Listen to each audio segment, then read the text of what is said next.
A peaceful mind generates power. At breakfast, in a hotel dining room, three of us fell to discussing how well we had slept the night before. A truly momentous topic. One man complained of a sleepless night. He had tossed and turned and was about as exhausted as when he retired. Guess I'd better stop listening to the news before going to bed, he observed. I tuned in last night and sure got an earful of trouble. That is quite a phrase, an ear full of trouble. Little wonder he had a disturbed night. Maybe the coffee I drank before retiring had something to do with it, he mused. The other man spoke up. As for me, I had a grand night. I got my news from the evening paper and an early broadcast and had a chance to digest it before I went to sleep. Of course, he continued, I used my go-to-sleep plan, which never fails to work. I prodded him on his plan, which he explained as follows. When I was a boy, my father, a farmer, had the habit of gathering the family in the parlor at bedtime, and he read to us out of the Bible. I can't hear him yet. Every time I hear those Bible verses, I always seem to hear them in the tone of my father's voice. After prayers, I would go up to my room and sleep like a top. But when I left home, I got away from the Bible reading and prayer habit. I must admit that for years, practically the only time I ever prayed was when I got into a jam. But some months ago, my wife and I, having several difficult problems, decided we would try it again. We found it a very helpful practice, so now every night before going to bed, she and I together read the Bible and have a little session of prayer. I don't know what there is about it, but I have been sleeping better and things have improved all down the line. I find it so helpful that even out on the road, as I am now, I still read the Bible and pray. Last night I got into bed and read the 23rd Psalm. I read it out loud and it did me a lot of good. He turned to the other man and said, I didn't go to bed with an earful of trouble. I went to sleep with a mind full of peace. Well, there are two cryptic phrases for you. An ear full of trouble and a mind full of peace. Which do you choose? The essence of the secret lies in a change of mental attitude. One must learn to live on a different thought basis, and even though thought change requires effort, it is much easier than to continue living as you are. The life of strain is difficult. The life of inner peace, being harmonious and without stress, is the easiest type of existence.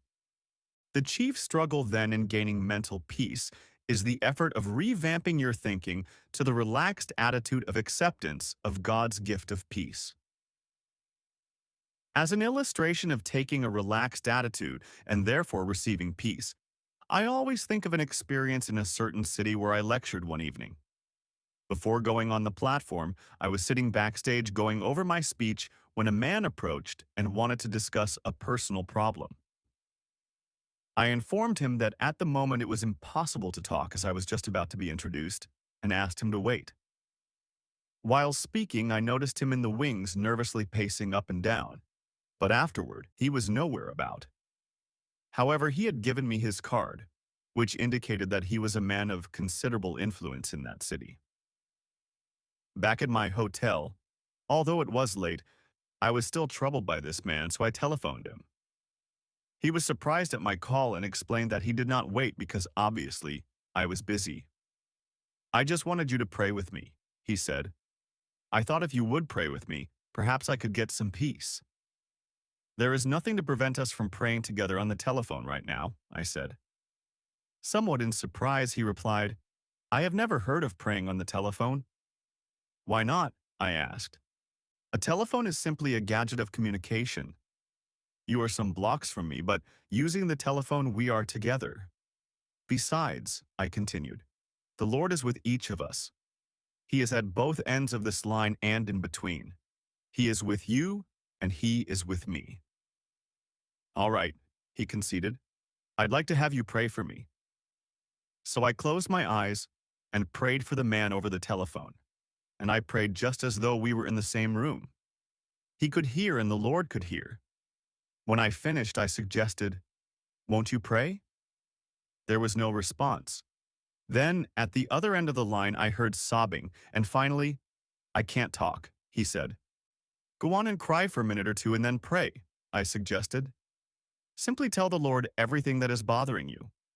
I assume this is a private line, but if not, and if anybody is listening, it won't matter. As far as anyone is concerned, we are just a couple of voices. Nobody would know it is you and I. Thus encouraged, he started to pray. Hesitantly at first, and then with great impetuosity, he poured out his heart, and it was filled with hate, frustration, failure, a mass of it. Finally, he prayed plaintively, Dear Jesus, I have a lot of nerve to ask you to do anything for me because I never did anything for you. I guess you know what a no account I am, even though I put on a big front. I am sick of all this, dear Jesus. Please help me.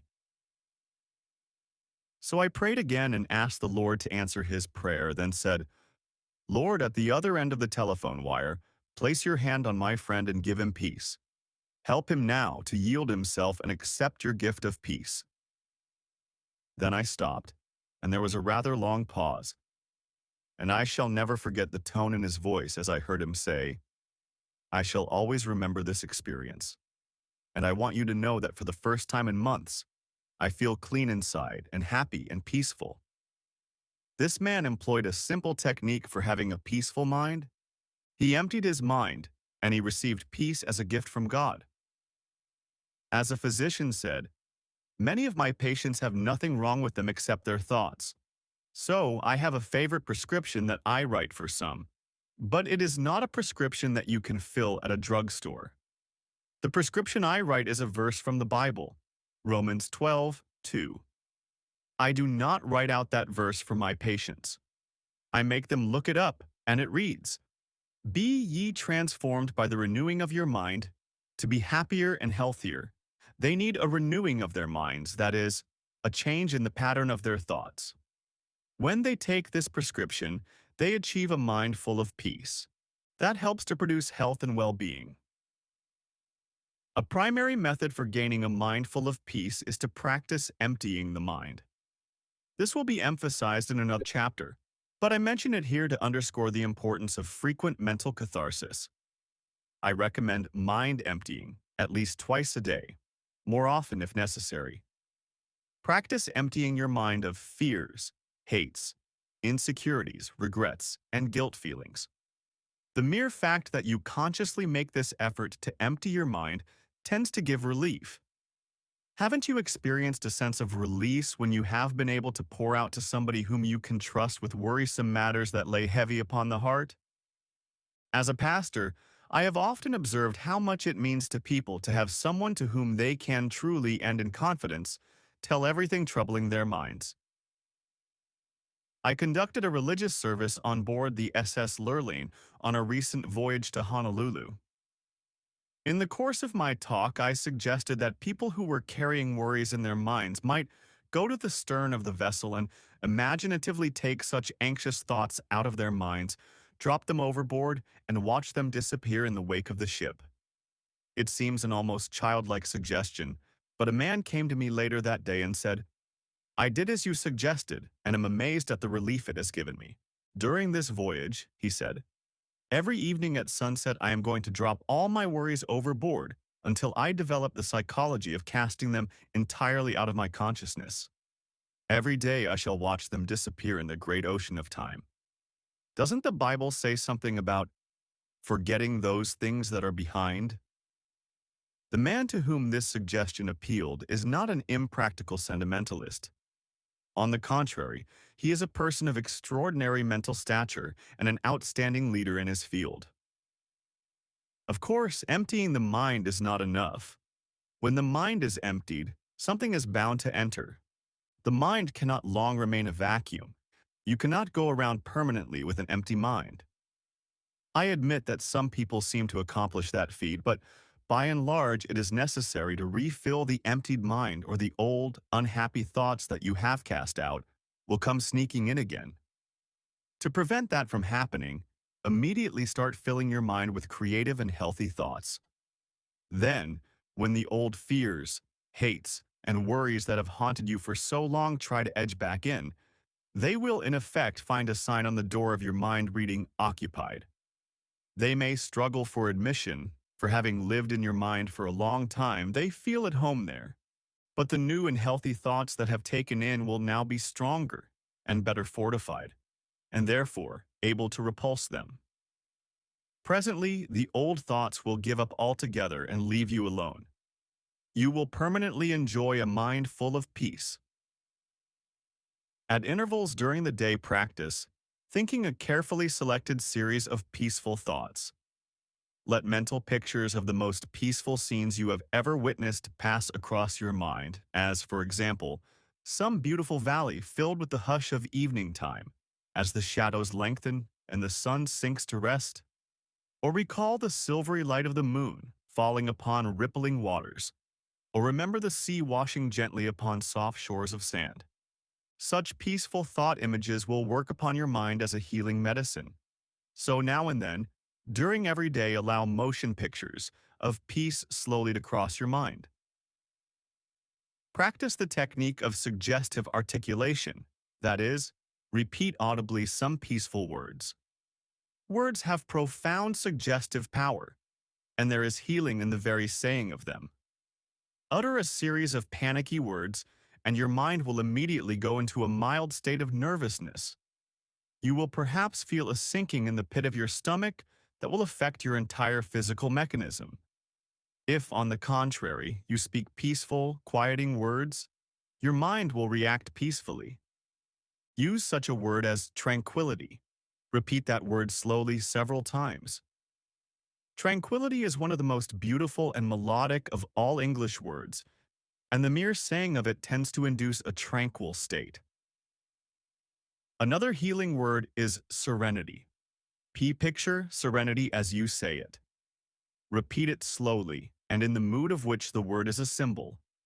Words such as these have a healing potency when used in this manner.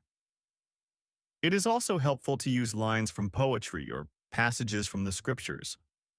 A man of my acquaintance who achieved remarkable peace of mind has the habit of writing on cards unusual quotations expressing peacefulness. He carries one of the cards in his wallet at all times, referring to it frequently until each quotation is committed to memory. He says that each such idea dropped into the subconscious lubricates his mind with peace. A peaceful concept is indeed oil on troubled thoughts. One of the quotations which he used is from a 16th century mystic. Let nothing disturb you, let nothing frighten you. Everything passes away except God. God alone is sufficient. 1. The words of the Bible have a particularly strong therapeutic value. Drop them into your mind, allowing them to dissolve in consciousness, and they will spread a healing balm over your entire mental structure. This is one of the simplest processes to perform and also one of the most effective in attaining peace of mind. A salesman told me of an incident that took place in a Midwestern hotel room. He was one of a group of businessmen having a conference. One man was very much on edge. He was snappy, argumentative, high-strung. Everyone present knew him quite well and realized he was under great nervous pressure. But finally, his irritating attitude began to get on everybody's nerves. Presently, this nervous individual opened his traveling bag, took out a big bottle of brackish-looking medicine, and poured himself a large dose. Asked what this medicine was, he growled, "Oh, it's something for nerves. I feel like I'm going to break into pieces. The pressure I'm under makes me wonder if I'm going to crack up. I try not to show it, but I suppose even you fellows have observed that I'm nervous. This medicine was recommended, and I've swallowed several bottles of it, but I don't seem to get any better." The other men laughed, and then one said in a kindly manner, "Bill, I don't know anything about that medicine you were taking. Maybe it's all right. It probably is. But I can give you some medicine for those nerves that will do you more good than that. I know because it cured me, and I was worse off than you are." "What is this medicine?" snapped the other. The other man reached into his bag and pulled out a book. "This book will do the job, and I mean it. I suppose you think it's strange that I carry a Bible around in my bag, but I don't care who knows it. I am not a bit ashamed of it. I have been carrying this Bible in my bag for the past 2 years, and I have marked places in it that help keep my mind at peace. It works for me, and I think it can do something for you too. Why not give it a trial? The others were listening with interest to this unusual speech. The nervous man had sunk low in his chair. Seeing that he was making an impression, the speaker continued. I had a peculiar experience in a hotel one night which got me into the habit of reading the Bible. I was getting into a pretty tense state. I was out on a business trip and late one afternoon came up to my room nervous. I tried to write some letters but couldn't get my mind on them. I paced up and down the room and tried to read the paper, but that annoyed me. So I decided to go down and get a drink, anything to get away from myself. While standing by the dresser, my eye happened to fall upon a Bible lying there. I had seen many such Bibles in hotel rooms, but had never read any of them. However, something impelled me, and I opened the book to one of the Psalms and started to read it. I remember that I read that one standing up, then sat down and read another. I was interested, but certainly surprised at myself, me reading the Bible. It was a laugh, but I kept on reading. Soon I came to the 23rd Psalm. I had learned that one as a boy in Sunday school and was surprised that I still knew most of it by heart. I tried saying it over, especially that line where it says, He leadeth me beside the still waters, He restoreth my soul. I liked that line. It sort of got me.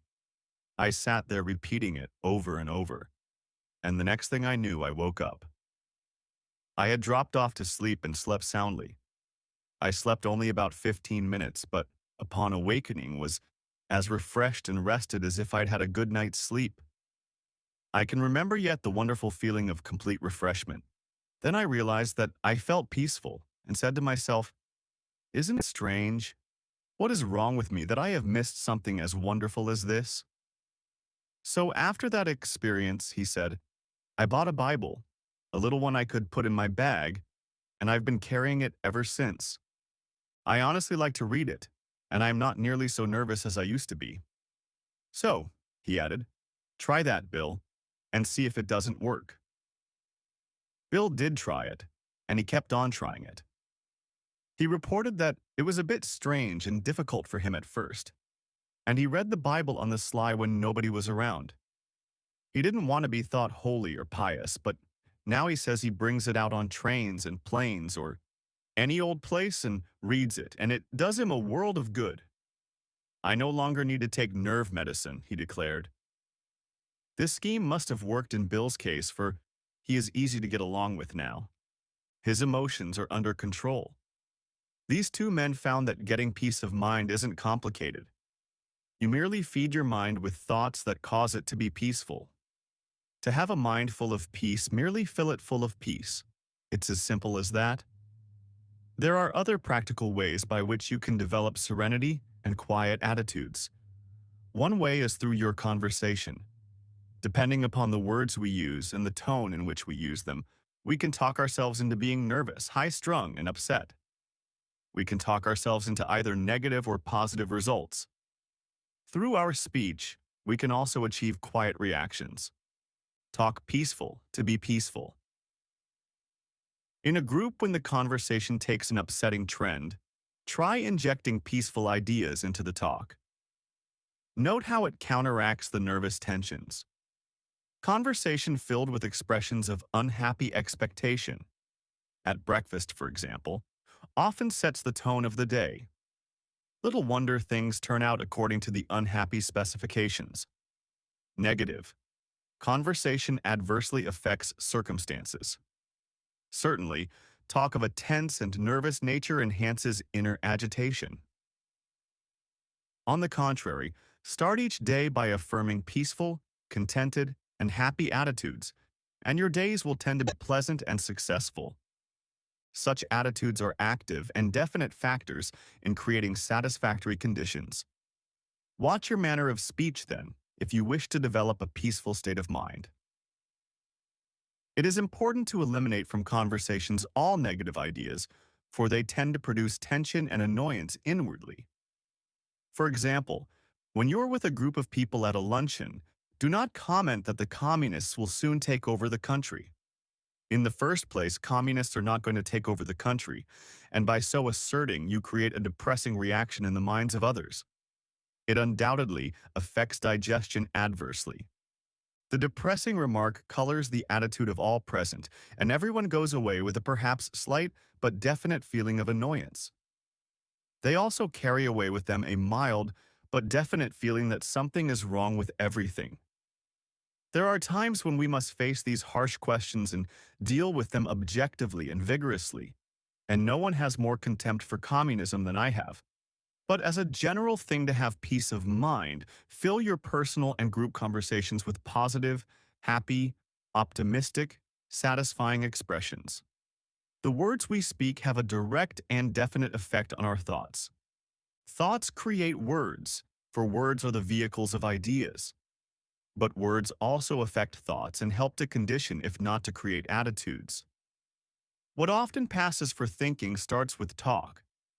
Therefore, if the average conversation is scrutinized and disciplined to be sure that it contains peaceful expressions, the result will be peaceful ideas and ultimately, therefore, a peaceful mind. Another effective technique in developing a peaceful mind is the daily practice of silence. Everyone should insist upon not less than a quarter of an hour of absolute quiet every 24 hours. Go alone into the quietest place available to you and sit or lie down for 15 minutes and practice the art of silence. Do not talk to anyone. Do not write. Do not read. Think as little as possible. Throw your mind into neutral. Conceive your mind as quiescent, inactive. This will not be easy at first because thoughts are stirring up your mind, but practice will increase your efficiency. Conceive your mind as the surface of a body of water and see how nearly quiet you can make it so that there is not a ripple. When you have attained a quiescent state, then begin to listen for the deeper sounds of harmony and beauty and God that are to be found in the essence of silence. Americans unfortunately are not skilled in this practice, which is a pity. For, as Thomas Carlyle said, silence is the element in which great things fashion themselves. This generation of Americans has missed something that our forefathers knew and which helped to condition their character. And that is the silence of the great forest or the far-reaching plains. Perhaps our lack of inner peace is due to some extent to the effect of noise upon the nervous system of modern people.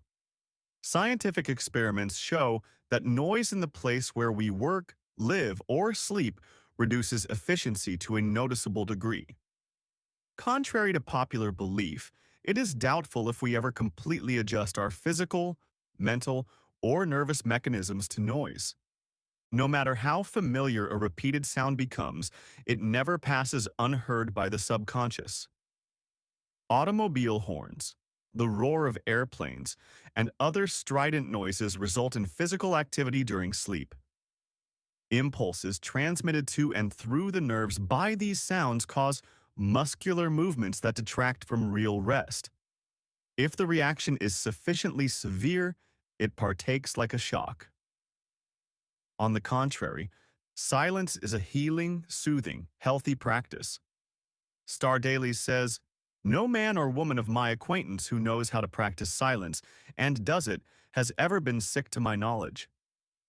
I have noticed that my afflictions come upon me when I do not balance expression with relaxation." Star Daily closely associates silence with spiritual healing. The sense of rest that results from a practice of complete silence is a therapy of utmost value. In the circumstances of modern life, with its acceleration of pace, the practice of silence is admittedly not so simple as it was in the days of our forefathers. A vast number of noise-producing gadgets exist that they did not know, and our daily program is more hectic. Space has been annihilated in the modern world, and apparently we are also attempting to annihilate the factor of time. It is only rarely possible for an individual to walk in deep woods, sit by the sea, or meditate on a mountaintop or the deck of a vessel amid the ocean. But when we do have such experiences, we can print on the mind the picture of the silent place and the feel of the moment and return to it in memory to live it over again just as truly as when we were actually in that scene. When you return to it in memory, the mind tends to remove any unpleasant factors present in the actual situation. The memory visit is often an improvement over the actual, for the mind tends to reproduce only the beauty in the remembered scene. For example, as I write these words, I am on a balcony of one of the most beautiful hotels in the world, the Royal Hawaiian on the famed and romantic Waikiki Beach in Honolulu, Hawaii. I am looking into a garden filled with graceful palm trees, swaying in the balmy breeze. The air is laden with the aroma of exotic flowers. Hibiscus, of which on these islands there are 2,000 varieties, fill the garden. Outside my windows are papaya trees laden with ripening fruit. The brilliant color of the royal poinciana and the flame of the forest trees add to the glamour of the scene, and the acacia trees are hung heavily with their exquisite white flowers. The incredible blue ocean surrounding these islands stretches away to the horizon. The white waves are surging in, and the Hawaiians and my fellow visitors are riding gracefully on surfboards and outrigger canoes. Altogether, it is a scene of entrancing beauty. It has an indescribably healing effect on me as I sit here writing about the power generated in a peaceful mind. The insistent responsibilities under which I ordinarily live seem so far away. Though I am in Hawaii to give a series of lectures and to write this book, nevertheless, the peace with which this place is filled envelops me. Yet I realize that when I have returned to my home in New York, 5,000 miles away, I shall only then truly savor the exquisite joy of the beauty which I now behold. It will become enshrined in my memory as a prized retreat to which my mind can go in the busy days that lie ahead. Often, when far from this idyllic place, I shall return in memory to find peace along the palm-lined, foam-washed beach at Waikiki. Fill your mind with all peaceful experiences possible, then make planned and deliberate excursions to them in memory. You must learn that the easiest way to an easy mind is to create an easy mind. This is done by practice, by the application of some such simple principles as outlined here. The mind quickly responds to teaching and discipline. You can make the mind give you back anything you want, but remember the mind can give back only what it was first given. Saturate your thoughts with peaceful experiences, peaceful words, and ideas, and ultimately you will have a storehouse of peace-producing experiences to which you may turn for refreshment and renewal of your spirit. It will be a vast source of power. I spent a night with a friend who has a very lovely home. We had breakfast in a unique and interesting dining room. The four walls are painted in a beautiful mural picturing the countryside in which my host was reared as a boy.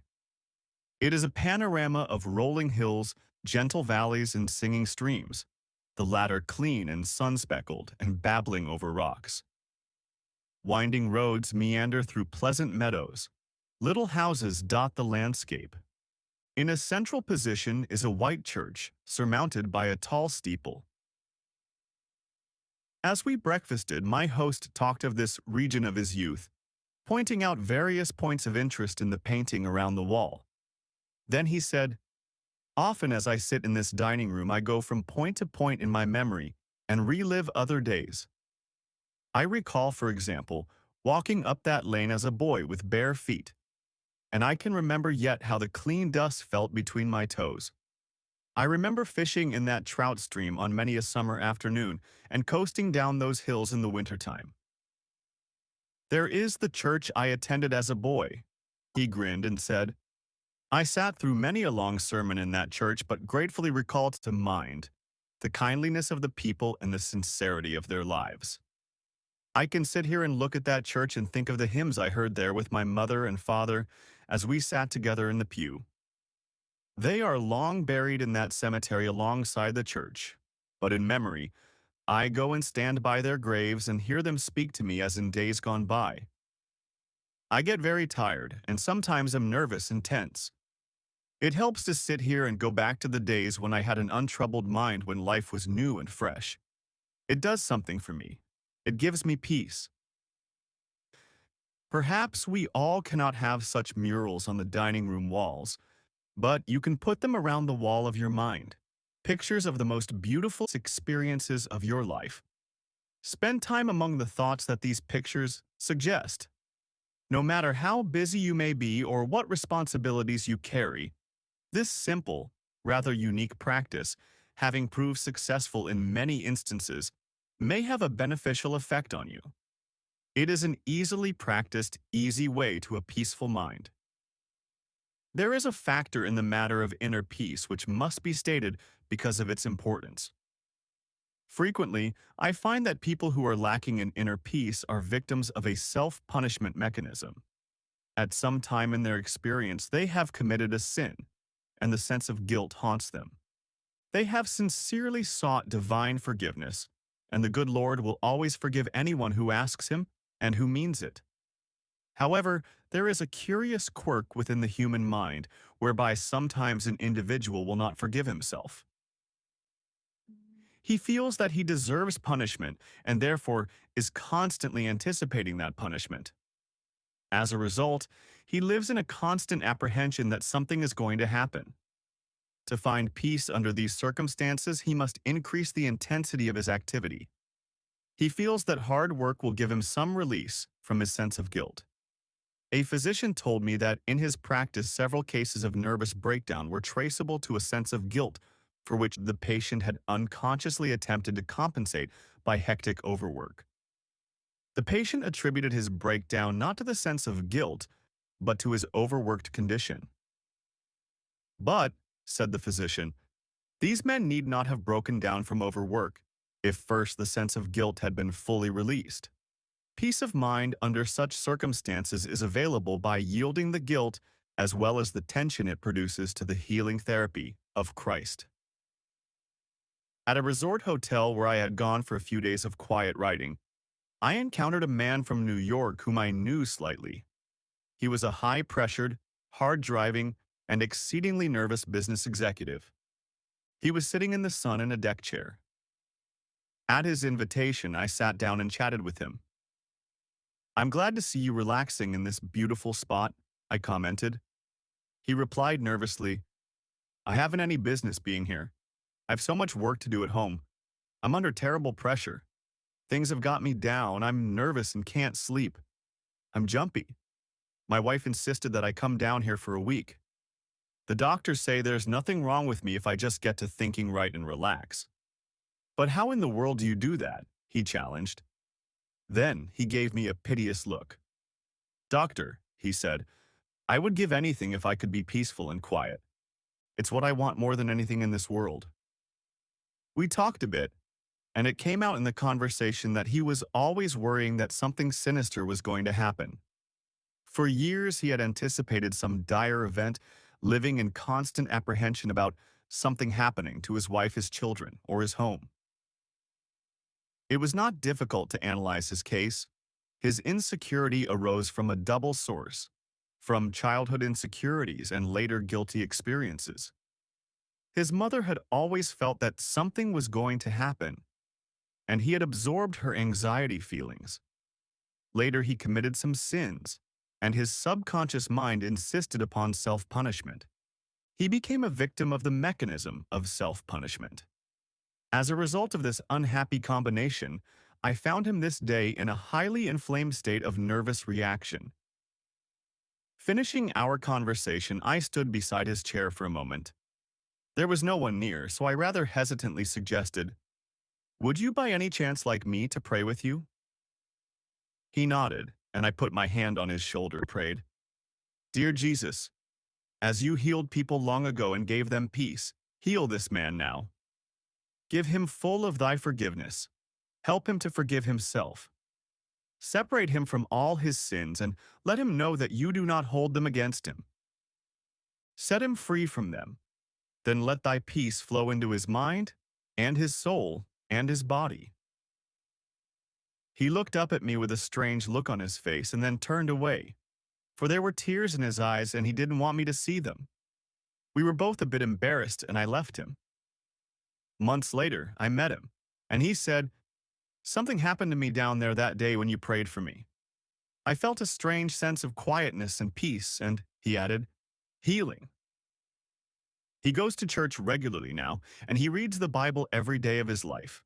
He follows the laws of God, and he has lots of driving force. He is a healthy, happy man, for he has peace in his heart and mind.